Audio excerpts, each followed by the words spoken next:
Hello mga auntie! Kumusta po kayong lahat? Tayo ay maggagayat ng ipapakain natin sa aking mga baby. Ito yung ating, kahit na ganito ito, pwede pa rin ipakain sa mga baby. Kaya ito, hiwa-hiwain lang ng ganito, tapos ihalo sa darak, ganun.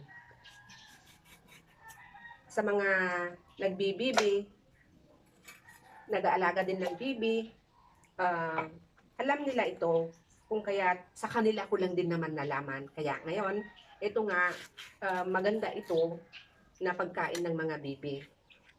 Organic ba, di ba? So, kung gusto nating magtipid sa mga ipapakain natin sa bibi, hiwa-hiwain lang ito guys. Malaking tulong ito. At ganun din po, napakaganda yung magiging outcome kasi nga magiging organic yung ating mga alaga.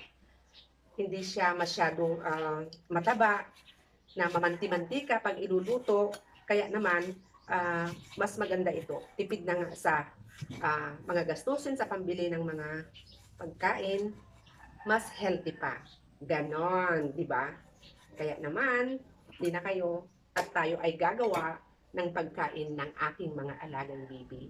Siguro nakita nyo na guys na ang aking mga laga ay 5 pa lang naman. Kasi nga, nagsisimula pa lang po kami. Actually, yung una, uh, hiningi lang ng aking asawa sa kanyang pamangkin. Tapos kami bumili ng 2. So, naging 3 na. Tapos, bumili ulit kami ng barako kasi yung isang itim na alaga namin, bata pa yun, barako daw yun.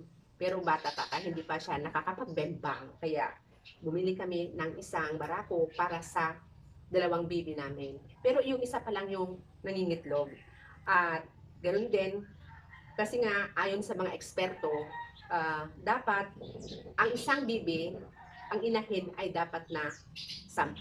10:1 sabi. Kaya yun, pinagsisimikapan namin na makabili pa ng dagdag na mga bibi sa darating na mga araw. Okay, yun lang!